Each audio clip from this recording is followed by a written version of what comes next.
दो बहुओं की झरने वाली ठंडी खेती और घर। पहाड़ों से घिरे एक छोटे से गांव में सुबह का समय होता है। दूर दूर तक हरे भरे पहाड़ दिखाई दे रहे होते हैं। पहाड़ों के बीच बनी मोहन जी की छोटी सी कपड़ों की फैक्ट्री के अंदर 5-6 औरतें मशीनों पर बैठकर कपड़े सिल रही होती हैं। मुकुल और राघव फैक्ट्री का काम देख रहे होते हैं। बेटा, अब मैं इस फैक्ट्री में आना बंद कर दूंगा, क्योंकि अब तुम दोनों इस काबिल हो गए हो कि इसे संभाल लो। पापा, आप बिल्कुल टेंशन मत लो, हम सब कुछ अच्छे से संभाल लेंगे। आपने इतनी मेहनत से इसे खड़ा किया है, हम इसे और आगे बढ़ाएंगे। मोहन जी दोनों बेटों को गर्व से देखते हैं, लेकिन उनके चेहरे पर हल्की चिंता भी दिखाई दे रही होती है। पहाड़ों के बीच बने घर के बाहर गार्डन होता है। नेहा वहां से ताजी सब्जियां तोड़कर लाती है, पूरे परिवार के लिए खाना बनाती है और सभी लोग एक साथ बैठकर खाना खा रहे होते हैं। मुझे बहुत डर लग रहा है। इस फैक्ट्री को खोलने के चक्कर में मैंने बहुत कुछ दांव पर लगा दिया।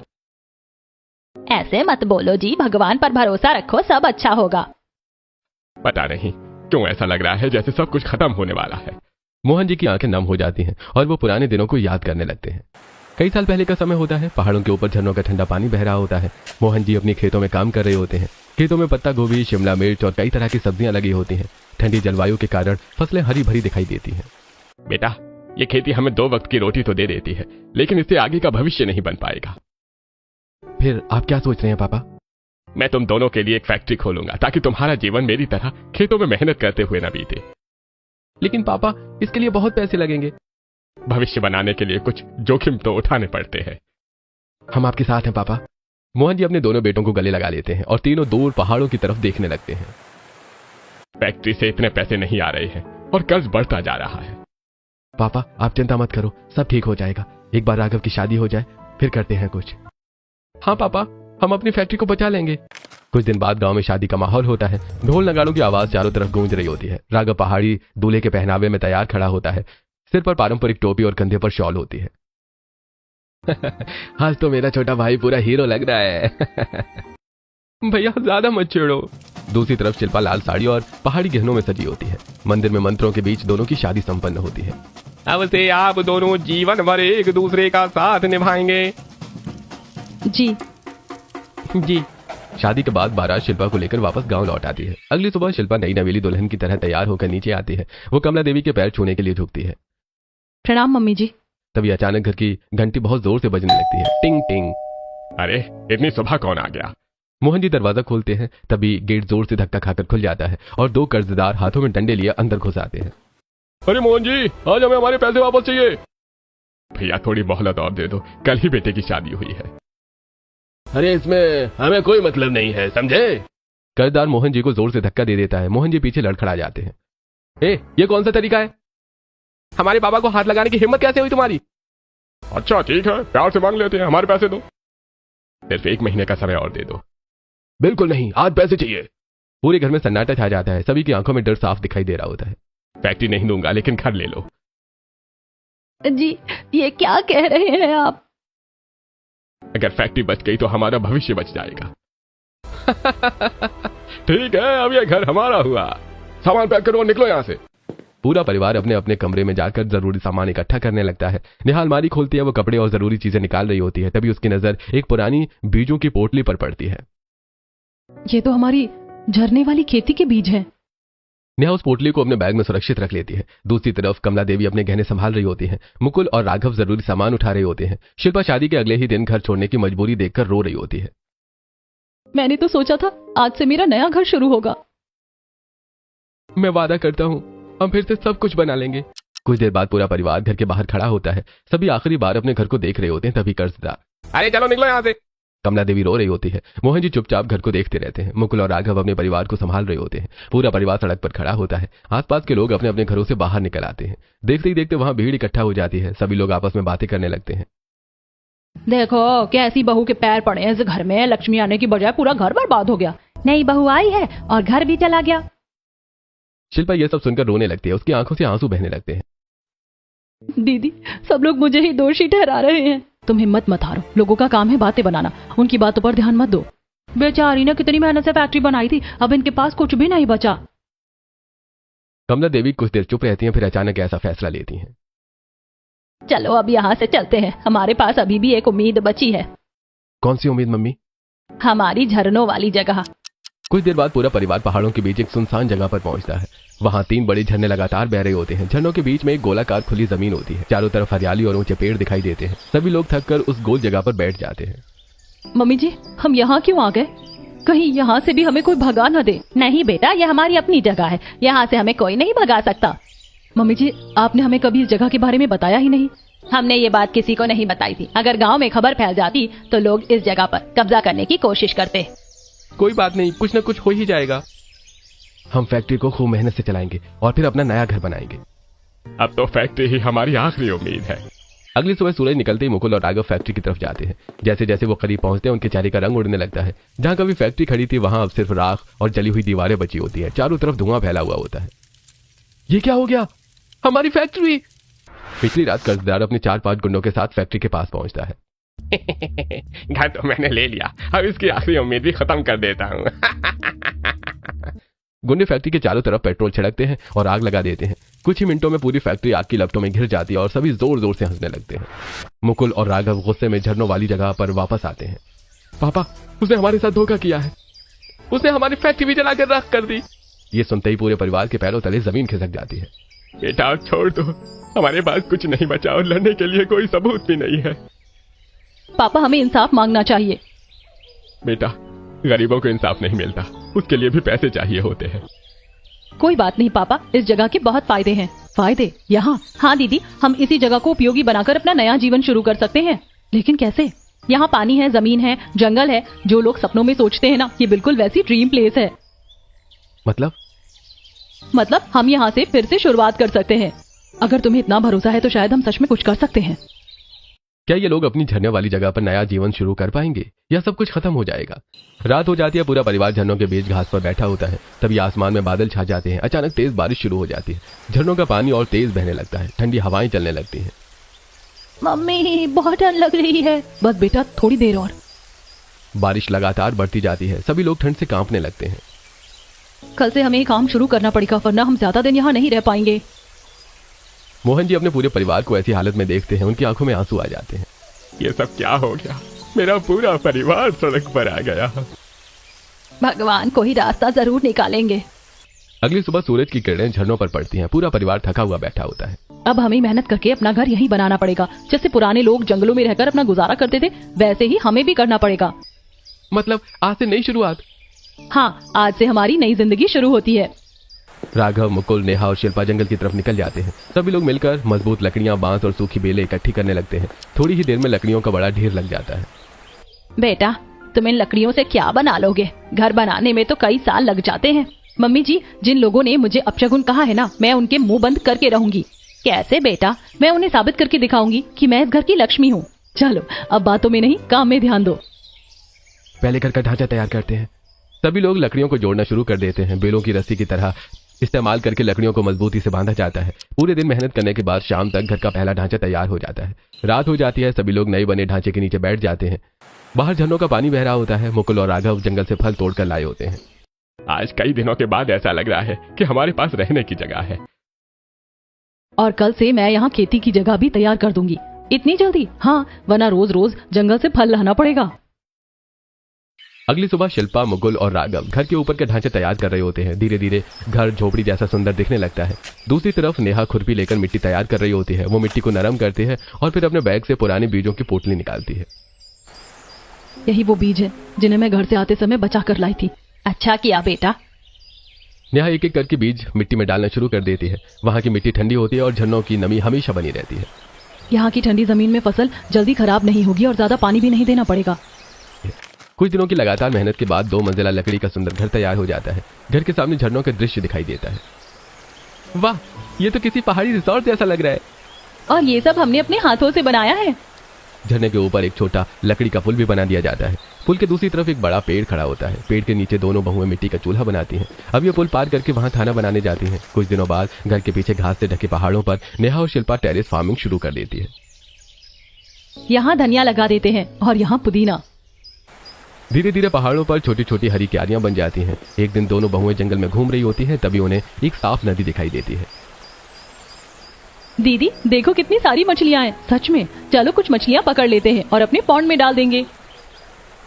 दोनों बहुएं कांटे वाली डंडी तैयार करती हैं और धीरे धीरे मछलियां पकड़ना शुरू कर देती हैं। कुछ ही देर में बाल्टी मछलियों से भर जाती है। अब हमारा पॉन्ड भी जिंदा हो जाएगा। दोनों मछलियों को घर ले जाकर बने पॉन्ड में छोड़ देती हैं। कुछ हफ्तों बाद खेतों में हरी हरी सब्जियां दिखाई देने लगती हैं। दीदी, हमारी खेती बिल्कुल खराब नहीं हो रही क्योंकि यहाँ की जमीन ठंडी है। अच्छा, इसे ठंडी खेती कहते हैं। यहाँ नमी बनी रहती है, इसीलिए कंबानी में भी अच्छी फसल हो जाती है। भगवान ने हमें सच में अनमोल जगह दी है। घर बन चुका होता है और खेती भी अच्छी चल रही होती है, लेकिन रात होते ही अंधेरा छा जाता है। सभी लोग लालटेन और मोमबत्तियों की रोशनी में काम करते हैं। यह बिजली की समस्या बहुत बड़ी है। रात को कुछ दिखाई ही नहीं देता। भैया, मैंने शहर में एक सोलर लालटेन देखा था। दिन में धूप से चार्ज होता है और रात भर तेज रोशनी देता है। ज्यादा महंगा भी नहीं मिलता। एक बार लो तो बिजली की जरूरत ही नहीं। और अगर खेत के पास रख दें तो जानवर भी रोशनी देखकर भाग जाएंगे। हाँ, और उसमें मोबाइल चार्जिंग का पोर्ट भी होता है। एक ही चीज से 3 काम। कल सुबह सबसे पहले यही काम करेंगे। उसी रात सभी लोग सो रहे होते हैं। बाहर से अजीब अजीब आवाजें आने लगती हैं। खर्र खर्र। मम्मी, ये कैसी आवाज है? अंधेरे में कुछ दिखाई नहीं दे रहा बेटा। रात किसी तरह गुजर जाती है। अगली सुबह नेहा खेत की तरफ जाती है। जैसे वो क्यारियों के पास पहुंचती है, उसके कदम रुक जाते हैं। अरे, सारी सब्जियां जंगली जानवर खा चुके हैं। कई पौधे टूटे हुए हैं। क्या हुआ दीदी? हमारी सारी मेहनत बर्बाद हो गई। अब क्या करेंगे? यहाँ बिजली का भी जुगाड़ करना पड़ेगा। बिजली? हाँ, रोशनी होगी तो जानवर भी दूर रहेंगे और रात को काम भी हो सकेगा। सभी लोग झरने के पास बैठकर सोच रहे होते हैं। मेरे पास एक आइडिया है। क्या हम झरने के पानी से हाइड्रो पावर बनाकर बिजली पैदा कर सकते हैं? क्या ये संभव है? हाँ, पानी लगातार बह रहा है। अगर हम सही तरीके से उसका इस्तेमाल करें तो बिजली बना सकते हैं। मुझे तो इतना ज्ञान नहीं है। कोई बात नहीं दीदी, ये काम मैं संभाल लूंगी। सभी लोग झरनों की तरफ देखने लगते हैं। रात को घर के बाहर झरनों की आवाज गूंज रही होती है। नई लगी हुई फसलों के पास कुछ लालटेन जल रही होती हैं। शिल्पा घर के बाहर बैठी अंधेरे को देख रही होती है। अगर यहाँ बिजली आ जाए तो हमारी आधी परेशानी खत्म हो जाएगी। क्या सोच रही हो? हमें यहाँ कहीं जनरेटर मिल सकता है क्या? नहीं, जनरेटर तो बहुत महंगा आता है और पता नहीं यहाँ आसपास मिलेगा भी या नहीं। फिर भी एक बार कोशिश तो करनी चाहिए। राघव उसकी बात सुनकर मुस्कुरा देता है। अगली सुबह मुकुल और राघव जनरेटर की तलाश में निकल पड़ते हैं। दोनों कई गांवों में जाते हैं, दुकानदारों से पूछते हैं, लेकिन हर जगह उन्हें निराशा ही हाथ लगती है। भाई, यहाँ जनरेटर नहीं मिलेगा। अरे, इतना बड़ा सामान कौन रखता है गाँव में? पूरा दिन बीत जाता है। दोनों भाई थके हुए सड़क पर लौट रहे होते हैं। मुझे नहीं लगता कि हमें जनरेटर मिल पाएगा। हाँ भैया, शायद हमें कोई दूसरा रास्ता सोचना पड़ेगा। तभी सामने से कबाड़ी वाला अपनी गाड़ी लेकर आता दिखाई देता है। गाड़ी में पुराने लोहे और टूटे के सामान के बीच एक पुराना जनरेटर रखा होता है। दोनों भाइयों की आंखें चमक उठती हैं। भैया देखो, जनरेटर। अरे भाई साहब, जरा गाड़ी रोकिए। कबाड़ी वाला गाड़ी रोक देता है। दोनों भाई जल्दी से उसके पास पहुंचते हैं। भैया, ये जनरेटर कितने का है? हमें चाहिए। अरे भैया, ये तो कबाड़ है, बिल्कुल खराब पड़ा है। फिर भी आप हमें दे दीजिए। अरे, इसमें ऐसा कुछ बचा ही नहीं है। किसी ने ऐसे ही मुझे पकड़ा दिया था। तो कितने पैसे देने होंगे? अरे, किस बात के पैसे? आप इसे फ्री में ले जाओ। दोनों भाई खुशी खुशी एक दूसरे को देखते हैं। धन्यवाद भैया। दोनों मिलकर जनरेटर को उठाते हैं और घर की तरफ चल पड़ते हैं। घर पहुंचने पर सभी लोग उत्सुकता से जनरेटर को देखने लगते हैं। उसी समय शिल्पा लकड़ियों और बांस से एक बड़ा गोल चक्र बना रही होती है। बेटा, ये क्या बना रही हो? मम्मी जी, बस थोड़ा इंतजार कीजिए। शिल्पा और दोनों बेटे मिलकर उस चक्र को झरने के पास लगा देते हैं। झरने का पानी सीधे उस पर गिरने लगता है। फिर वो एक तार से चक्र को जनरेटर से जोड़ देती है। सच में इससे बिजली बन पाएगी? अगर सब सही रहा तो जरूर। जनरेटर से कई तार घर के अंदर और बाहर लगाए गए होते हैं। घर के सामने 2 बल्ब भी लगाए गए होते हैं। सभी लोग सांस रोककर खड़े होते हैं। झरने का पानी चक्र को तेजी से घुमाने लगता है। घुर्र घुर्र चक्र घूमते ही जनरेटर के अंदर हलचल होने लगती है। दीदी, कुछ हो रहा है। अचानक घर के बाहर लगा बल्ब जल उठता है। अरे, हमारे घर में लाइट आ गई। कुछ ही सेकंड में घर के अंदर की लाइट भी जल जाती है। पूरा घर रोशनी से भर जाता है। ए भगवान, अरे, मुझे तो यकीन ही नहीं हो रहा है। मेरी बहू ने तो हमारी पूरी काया पलट कर दी। मुझे कभी नहीं लगा था कि हम यहाँ इतना सुंदर घर बना लेंगे। सभी लोग खुशी से एक दूसरे को गले लगाने लगते हैं। अगली सुबह नेहा और शिल्पा अपने खेतों में जाती है। वहां से ताजी सब्जियां तोड़ती है। फिर पॉन्ड से कुछ मछलियां निकालती है। अब तो हमारा खुद का खेत भी है और खुद का तालाब भी, और दोनों का स्वाद भी शानदार है। दोनों बहुएं झरने के सामने बने चूल्हे पर खाना पकाने लगती हैं। कुछ देर बाद सभी लोग छप्पर के नीचे बैठकर खाना खाने लगते हैं। इतने दिनों के बाद चैन से खाना खा रहा हूँ। यहाँ की हवा में ही अलग सुकून है। झरनों का पानी बह रहा होता है। ठंडी हवा चल रही होती है। सामने पहाड़ दिखाई दे रहे होते हैं। अरे वाह, हम तो ऐसा जीवन जी रहे हैं जैसे पुराने जमाने के लोग जीते थे। क्यों भाई?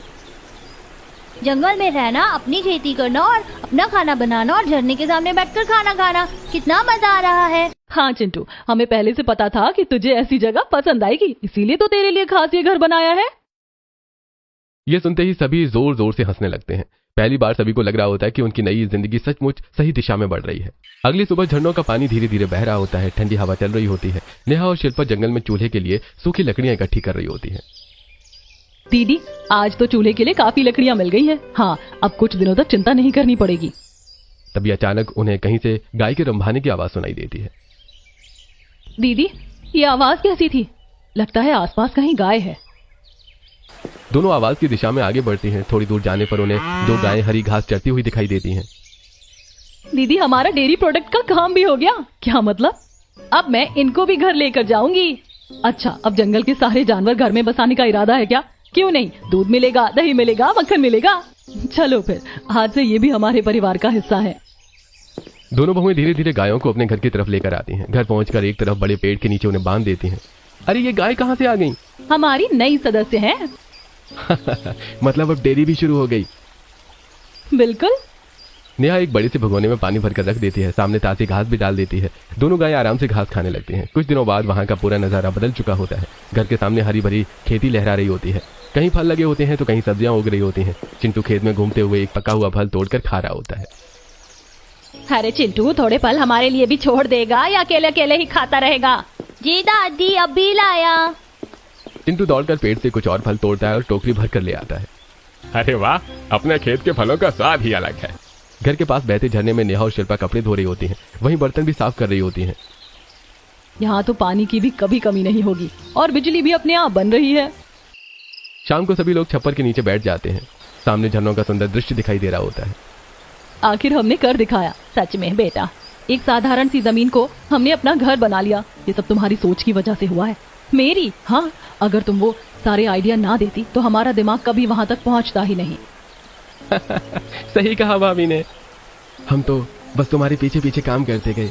तभी चिंटू भागते हुए आता है और पीछे से शिल्पा को गले लगा लेता है। मम्मी, मेरी चाची तो झांसी की रानी है। ये सुनकर सभी लोग हंस पड़ते हैं। अरे क्यों? क्योंकि चाची हर मुश्किल का हल निकाल लेती है। बेटा, जब पुराने जमाने में औरतें इतना कुछ कर सकती थी तो आज क्यों नहीं? बिल्कुल सही। अब तो हमारे पास पहले से ज्यादा ज्ञान है, ज्यादा साधन है और एडवांस टेक्नोलॉजी भी है। और सबसे बड़ी बात, हमारे पास हिम्मत है। सभी लोग मुस्कुराते हुए अपने घर, खेती, गायों और बहते झरनों को देखते हैं। कुछ महीनों पहले जो परिवार बेघर होकर सड़क पर आ गया था, आज वही परिवार अपने हाथों से बनाई हुई एक नई दुनिया में खुशी खुशी जी रहा होता है। रात को झरनों की आवाज पूरे जंगल में गूंज रही होती है। घर के बाहर लगी लाइटें हल्की रोशनी दे रही होती हैं। सभी लोग अपने अपने कमरों में आराम कर रहे होते हैं। शिल्पा और राघव अपने कमरे में बैठे होते हैं। पता है शिल्पा, तुम सच में इस घर की लक्ष्मी निकली। लोगों ने तो मुझे अपशगुन बताया था। लोगों के कहने से कुछ नहीं होता, हमें पता है तुम कैसी हो। अच्छा हुआ मैंने हार नहीं मानी। शिल्पा के बिस्तर के पास यूपीएससी की किताबें रखी होती हैं। पूरे दिन घर और खेती का काम करने के बाद वो थोड़ी रात में पढ़ाई के लिए समय निकालती है। वो किताब खोलकर पढ़ना शुरू ही करती है कि नीचे से आवाज आती है। शिल्पा, मेरे साथ बर्तन धुलवा देना, बहुत सारे हो गए हैं। जी दीदी, आती हूँ। जल्दी आ जाना, अगर लाइट चली गई तो कुछ दिखाई नहीं देगा। ठीक है दीदी। शिल्पा किताब बंद करती है और नीचे चली जाती है। जब भी उसे थोड़ा समय मिलता है वो अपनी किताबें खोलकर पढ़ने बैठ जाती है। अगली दोपहर नेहा और शिल्पा झरने के पास बैठकर बर्तन धो रही होती हैं। तभी दूर से दो थके हुए टूरिस्ट उनकी तरफ आते दिखाई देते हैं। एक मिनट, ये आप लोगों का घर है? हाँ, ये हमारा घर है। हम जंगल में रास्ता भटक गए थे, 2 दिन से ठीक से कुछ नहीं खाया। क्या हमें कुछ खाने को मिल सकता है? बिल्कुल, आप लोग बैठिए। दोनों बहुएं अपने खेत से ताजी सब्जियां तोड़कर लाती हैं। चूल्हे पर गर्मा गर्म खाना बनाती हैं। अरे वाह, ऐसा ताजा खाना हमने कभी नहीं खाया। यहाँ तो घर जैसा महसूस हो रहा है। यही तो हमारी कोशिश है। खाना खत्म होने के बाद दोनों टूरिस्ट आसपास का नजारा देखने लगते हैं। भैया, आपकी लोकेशन तो कमाल की है। धन्यवाद। यहाँ तो आप लोग एक होटल भी खोल सकते हो। ये सुनते ही शिल्पा की आंखें चमक उठती है। सच में लोग यहाँ रहने के लिए पैसे देकर आएंगे? दोनों टूरिस्ट जाने के समय कुछ पैसे देकर चले जाते हैं। अरे क्या हुआ? ये आइडिया तो बहुत अच्छा है। क्यों ना हम इस जगह को टूरिस्ट स्टे बना दें। आगे बताओ। लोग यहाँ रहेंगे, ताजा खाना खाएंगे, झरनों का मजा लेंगे और बदले में पैसे देंगे। अरे ये तो कमाल का आइडिया है, मुझे भी पसंद आया। अगले कुछ दिनों में पूरा परिवार काम में लग जाता है। घर के नीचे वाले फ्लोर को टूरिस्ट के लिए तैयार किया जाता है। बाहर लकड़ी का एक सुंदर बोर्ड लगाया जाता है जिस पर लिखा होता है झरना स्टेज। वाह, अब तो ये सच में किसी रिजॉर्ट जैसा लग रहा है। पूरा परिवार ऊपर वाले फ्लोर में रहने लगता है। नीचे वाला हिस्सा मेहमानों के लिए छोड़ देते हैं। मुकुल और राघव आसपास के गांव में जाकर पर्चे बांटते हैं। अगर कोई झरनों के बीच रहने का अनुभव लेना चाहता है तो हमारे यहाँ जरूर आए। घर जैसा खाना और परिवार जैसा माहौल मिलेगा। धीरे धीरे टूरिस्ट आने शुरू हो जाते हैं। कोई झरनों की वीडियो बनाता है, कोई पहाड़ों की तस्वीरें खींचता है। दोस्तों देखो मैं कहाँ हूँ। अरे भाई, ये जगह तो किसी फिल्म जैसी लग रही है। नेहा और शिल्पा अपने खेतों से ताजी सब्जियां तोड़कर खाना बनाती हैं। ऐसा स्वाद तो शहर के किसी होटल में नहीं मिलता, क्योंकि ये सब हमारे खेत का है। अभी यहाँ इतनी ठंड है, सर्दियों में तो क्या हाल होता होगा। यहाँ की कुदरत ही ठंडी है। मतलब ये जो ठंडी हवा महसूस हो रही है ना, ये झरनों की वजह से है। लगातार बहता पानी आसपास का तापमान ठंडा रखता है, तभी यहाँ की खेती भी इतनी अलग है। हाँ, इसी वजह से इसे ठंडी खेती कहते हैं। धीरे धीरे टूरिस्ट की संख्या बढ़ने लगती है। अब घर के बाहर एक छोटा सा रिसेप्शन बना दिया जाता है। मुकुल और राघव वहीं बैठकर मेहमानों का स्वागत करते हैं। आपका स्वागत है, कोई जरूरत हो तो हमें जरूर बताइएगा। झरनों का साफ पानी बड़ी बड़ी बोतलों में भरकर रखा जाता है। भाई वाह, ये पानी कितना मीठा है। क्योंकि ये सीधे झरने से आता है। सच में? हाँ, ये बिल्कुल प्राकृतिक और ताजा पानी है। टूरिस्ट खुशी खुशी वहां रहते हैं। सभी का अनुभव शानदार होता है। दूसरी तरफ मोहन जी अपने परिवार को सफल होते देखकर भावुक हो जाते हैं। जिस जगह पर हम मजबूरी में आए थे, आज वही हमारी सबसे बड़ी ताकत बन गई है। बहता हुआ पानी अब सिर्फ पानी नहीं बल्कि उनकी मेहनत, हिम्मत और नए भविष्य का प्रतीक बन चुका होता है। झरना स्टेज अब बहुत अच्छा चल रहा होता है। टूरिस्ट आते जाते रहते हैं। खेती, डेयरी और घर का सारा काम भी बढ़ गया होता है। लेकिन इन सब के बीच शिल्पा अपना सपना नहीं भूलती। जब भी उसे थोड़ा समय मिलता वो अपनी यूपीएससी की किताब खोलकर पढ़ने बैठ जाती। कभी वो रिसेप्शन पर बैठकर पढ़ती, तो कभी झरने के किनारे, तो कभी रात को सबके सो जाने के बाद। इस बार मुझे अपना यूपीएससी क्लियर करना ही है। मैं किसी भी हाल में अपने परिवार को एक अच्छे मुकाम पर लेकर जाऊंगी। तभी चिंटू दौड़ता हुआ आ जाता है। चाची ये सवाल समझा दो ना। अच्छा, पहले तुम्हारा होमवर्क करते हैं। कभी घर का काम, कभी खेती, कभी टूरिस्ट की मदद, लेकिन शिल्पा हार नहीं मानती। वो रोज थोड़ा थोड़ा पढ़ती रहती है। कुछ महीनों बाद परीक्षा की तारीख आ जाती है। पूरे परिवार में उत्साह और घबराहट दोनों होती हैं।